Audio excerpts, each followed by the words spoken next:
বন্ধুরা, আজ আমি একটা দারুণ ইন্টারেস্টিং ব্লগ নিয়ে তোমাদের কাছে এসেছি। আজ আমরা হাওড়া পুরী বন্দে ভারত এক্সপ্রেসে করে যাব ভুবনেশ্বর।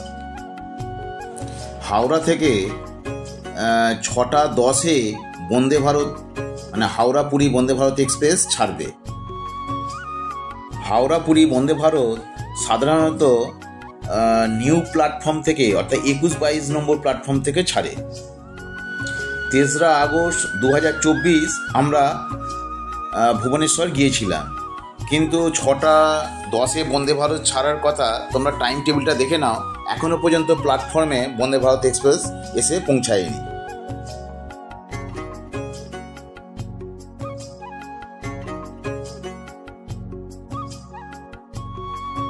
সকালে প্রচণ্ড বৃষ্টি হচ্ছিল, ওয়েদার ভীষণ খারাপ ছিল।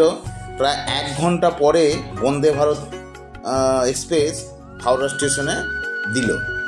আমরা সবাই বন্দে ভারত এক্সপ্রেসে উঠে পড়লাম। ঝাঁ চকচকে ট্রেন, খুব ভালো লাগছিল।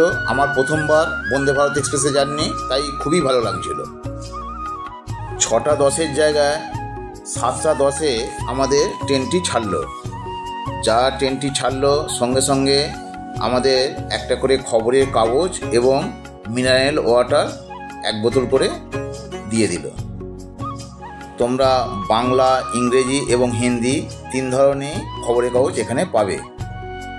গাড়ির গতি ছিল ভালোই। তারপরে আমাদের দিল চায়ের সাথে চা এবং বিস্কুট আমাদের সার্ভ করলো। ট্রেনটা যেহেতু একটু দেরিতে ছেড়েছে, তাই ওদের মধ্যেও তৎপরতা ছিল দারুণ। বন্দে ভারত এক্সপ্রেসে লাগেজ রাখার জায়গা ছিল পর্যাপ্ত। এটা হচ্ছে বন্দে ভারতে যে খাবার সার্ভ করবে, এইখানে এসে খাবারগুলো স্টোর করে রাখা হয়। এই যে খাবারের জায়গাটা দেখতে পাচ্ছ, এখানে সব ফ্রিজ করা আছে। ভাই এতে কি কি আছে একটু বলো তো।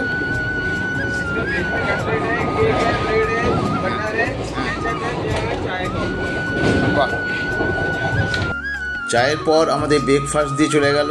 আর ব্রেকফাস্টে কি কি আছে সেটা তো ভাই আগেই তোমাদের বলে দিয়েছে। খুব সুন্দর, খাবারের কোয়ালিটি যথেষ্ট ভালো ছিল। আমাদের তো খুব ভালো লাগলো, খুব ভালো লেগেছে। খুব সুন্দর, সব রকম জিনিস দিয়েছে।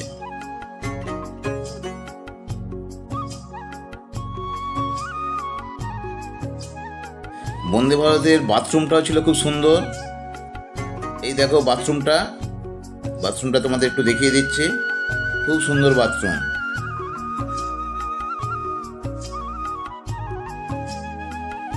ওয়াশরুমে যদি আগুন লেগে যায় তারও ফায়ারিং ব্যবস্থাটাও আছে এখানে। ট্রেনের মধ্যে এইরকম যাত্রীও আছে যারা ট্রেনের মধ্যে মেডিটেশনটাও সেরে নেয়। এই 2জন ব্যক্তিকে আমরা দেখলাম ট্রেনের মধ্যে মেডিটেশন করছে। দ্রুতভাই ট্রেন কিরম মেডিটেশন করছে সেই দৃশ্যটা তোমাদের একটু তুলে ধরলাম। এই যে আমি, আমার বড় কন্যা তরুণীমা বসে আছি, আমরা বাইরের দৃশ্য উপভোগ করছি, সাথে সাথে একটা সেলফি মুডে ভিডিও করে নিলাম। খুব ভালো লাগছে আমাদের। বন্দে ভারত ট্রেনে প্রথম চড়ছি, ভীষণ আনন্দ লাগছে আমাদের। স্টেশনে ট্রেন দাঁড়িয়েছে, আবার এক্ষুনি ছেড়ে দেবে, সেই দৃশ্যটা তোমাদের একটুখানি দেখালাম। আর ট্রেনের ভেতরটা খুবই সুন্দর, ওই জন্য বারবার একবার দেখিয়ে নিচ্ছি তোমাদের।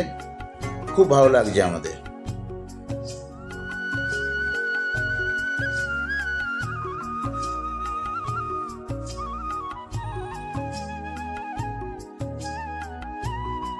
বন্ধুরা, যাওয়ার পথে দৃশ্যটা তোমাদের একটু দেখাচ্ছি। বাইরের দৃশ্যটা কি সুন্দর লাগছে দেখো, সবুজে ভরা, ভীষণ সুন্দর লাগছে। আমরা যাওয়ার পথে কিছু কিছু পাহাড় পাবো, ছোট ছোট পাহাড়। এগুলো সাধারণত পুরী রাত্রির ট্রেনেই মানুষ বেশি যায়, ফলে এই বাইরের দৃশ্যগুলো খুব একটা উপভোগ করতে পারে না।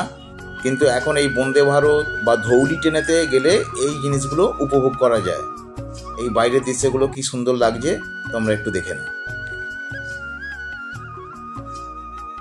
দেখো যাওয়ার পথে কিরম পাহাড় পড়ছে, এরম ছোট ছোট 6-7টা পাহাড় পাবে। আমি তার মধ্যে একটা পাহাড় তোমাদের দেখাচ্ছি, তোমরা একটু দেখো, খুব ভালো লাগবে। সবুজে ভরা, যেহেতু বর্ষাকাল, সবুজের সুন্দর দৃশ্য আমাদের চোখে পড়ছে।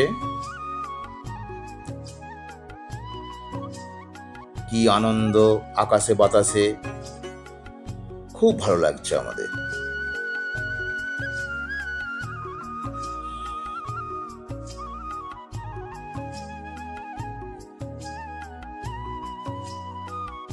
আমরা পুরী যেতে যেতে বেশ কিছু এরকম ছোট নদী পাবো।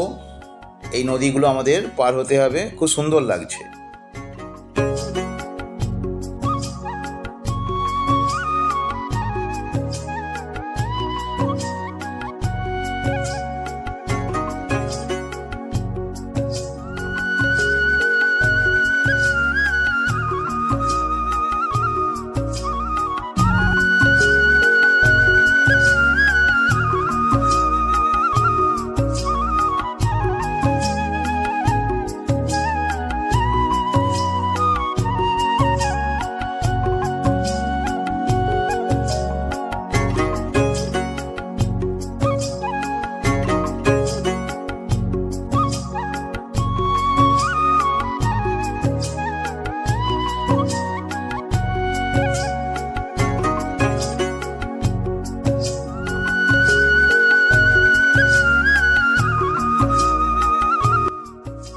উড়িষ্যার সব থেকে বড় নদী হচ্ছে মহানদী। এই সেই মহানদী, দেখো সামনে দিয়ে ওইটা হচ্ছে ব্রিজ করা আছে, ওইটা দিয়ে সড়ক পথে যাওয়া যায়, আর এইটা হচ্ছে রেলপথে আমরা যাচ্ছি। নদী বর্ষাকালে যথেষ্ট ভরে আছে। ভুবনেশ্বরে খুব বড় নদী এবং পবিত্র নদী। এইখান থেকে জল নিয়ে গিয়ে লিঙ্গরাজ মন্দিরে, শিবের মাথায়, এখানকার প্রচুর ভক্ত ওখানে গিয়ে জল ঢালেন।